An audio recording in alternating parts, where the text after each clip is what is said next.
Hi friends! Have you ever gotten to the point in a new project or maybe a new health goal where you just can't move forward anymore and you just start coming up with a bunch of excuses? Things like, I don't have the resources or the time or any more info. Or maybe no one else is really interested in this and I just can't keep myself motivated. Well, maybe you just stop there and you never make that next step forward.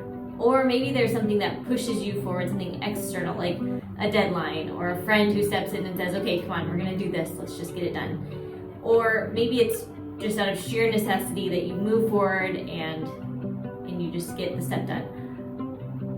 But maybe what you notice is that later on, you come back around to the same excuse and you're waiting for that external push to move forward again. And this keeps happening, maybe in the same project or in other areas of life. Well, wouldn't it be nice if it didn't take that external push to get to the next step?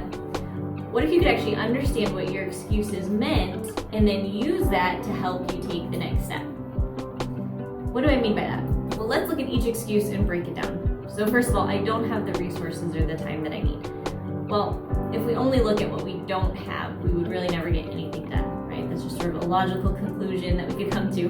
But that doesn't really solve the problem or help you figure out why you're making this excuse and how you can move forward. A good question to start with is, what does this next step represent to you? Now, if it represents a drain on your time and resources, then it's probably not the right next step.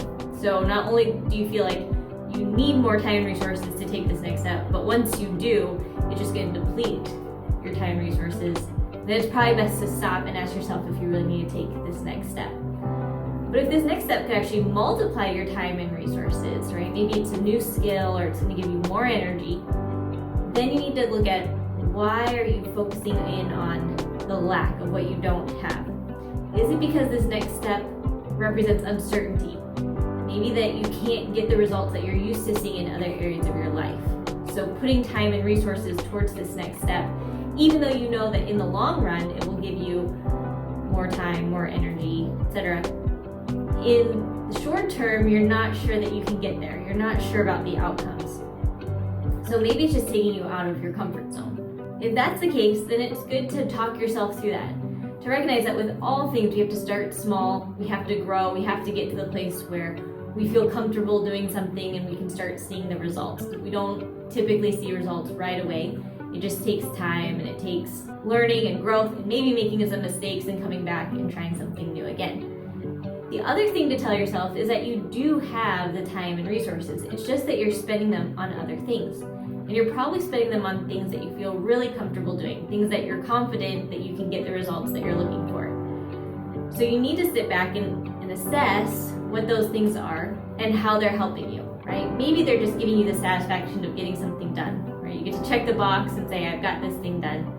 Or they're things that you're really comfortable doing and they're just habit. Maybe you don't even realize that they're on your plate and that they're taking up time and resources. As you look at those things, it's important to ask yourself, are any of them draining your time and resources? Maybe you're getting results, but are they actually helping you stay productive? Or are they depleting your energy? Are they not good for your health? Are they taking up a lot of time that could be spent doing something else, even if it's something you're capable of and you can get the results on? Hopefully when I asked you that question, are they draining any of your resources, a few things pop to mind. But if not, then start looking at your plate and maybe asking in what ways are they draining your resources? Because everything that you're doing is either taking up your time or your energy or your money. And you can start to assess, is this an area where I could put money into this and save my time? Is this a place where I could put time and save my money? And then you can decide which is more important so that then you have either the time or the money to go towards the next step. Now maybe the excuse that you keep running into is, I need more info. Now if information gathering was actually the next step, you'd already have it done. So in this case, why is it showing up as an excuse for you? Maybe it's because you normally, in most areas of your life, rely on information and your knowledge of the facts. This is an area where you're really comfortable, maybe other people rely on you for that as well. And this is your strength. So again, a good question to ask yourself is, what does this next step represent? And in all likelihood, it represents an area where you're not knowledgeable or your information may not serve you as well as it does in other areas of your life. It could be that it requires action in order to get more information. It could require you saying, I don't know. It could mean learning something as you go. So all of these things could cause discomfort because you're not coming in equipped with information and knowledge. But you can look at this as an opportunity to grow, to learn new skills, and to learn information as you take the next step. The thing is, if you don't look at why this next step is uncomfortable and you're only focusing on the need for more information, it's an easy cycle to slip into because there's an unlimited amount of information that you can gather. And unless you take the next step, you won't know if the information you've gathered is actually helping you or not. Let's look at the example of the 3 stewards. They were all given a certain amount of money until the master returned. And the one who was punished in the end was the one who said, I knew you to be a hard master, so I went and buried the money, and here you go. Here's your money back again. He was told, you could have at least invested it, right? You could have taken some action, the bare minimum, so that when I returned, I would have my money with investment. So the steward chose to act on the wrong information. He took what he knew and then misapplied it and did nothing. So wherever you're at, just remember that sometimes having more information is not always the most helpful, because as long as you continue to take inaction or as long as you continue to not do anything, you're not going to be any further along than you were. You may know more things, but it may not be the right things. So let's look at excuse number 3. No one else is interested, or I'm not going to keep myself motivated. What are your natural strengths? Maybe it's teaching, maybe it's making others feel comfortable, or reading the room and figuring out how to respond to people.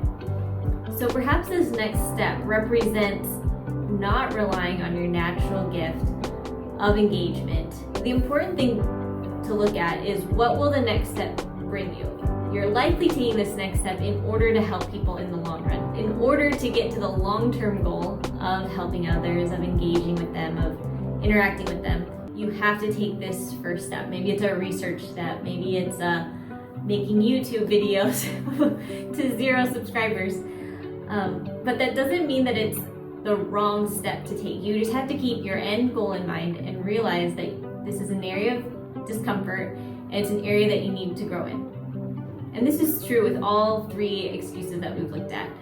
The reason that you're coming up with excuses is because the next step is pulling you out of your comfort zone, out of the area of your natural giftings and strengths to grow in a different area. And with that, you don't have the natural gauge that you're used to having to measure whether or not you're doing well. So in the first example, when you take that next step, you may not have results right away to tell you whether you're doing a good job or not.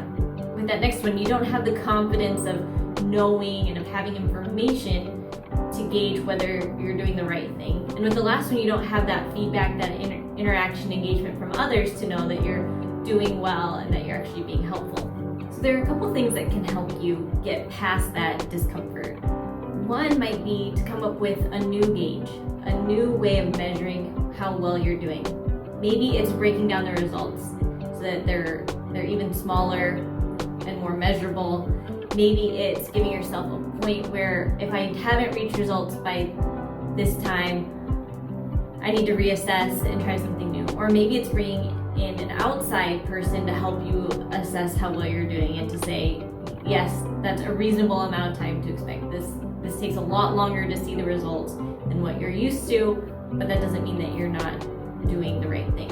It can also be helpful to make sure that you're utilizing your gifts and skills in other areas of your life, because that can be really discouraging. When we're trying something new, we're learning new things, it can feel like we're not really useful, we're not really as capable as we thought we were. So being able to utilize your skills in those areas and to appreciate that you can utilize your gifts and your strengths is a good way to keep a healthy balance so that you're not completely overwhelmed by the discomfort. And through all this, it's important to remember that your gifts and your strengths are given to you by God for a purpose, for productivity. But just like with anything, with those gifts comes weaknesses and areas where you need to grow. And so by putting this next step in front of you, God's helping you grow. He's giving you the opportunity to work on an area of weakness so that you can utilize your gifts to a greater capacity later on. Just like you see with a child who's learning to take baby steps, once they learn to walk, they're able to do more things. And once they can walk, they can run. And so the use of our skills and our strengths will only grow as we continue to take these hard and difficult steps. So I hope that was encouraging to you. And if you've come up with gauges for yourself, ways of measuring how well you're doing when it's outside your comfort zone, please share that in the comments, because it'd be great to hear and to learn. And if there's excuses that you're running into where they're bringing up feelings of discomfort but you're not sure why, share those in the comments, and then maybe we can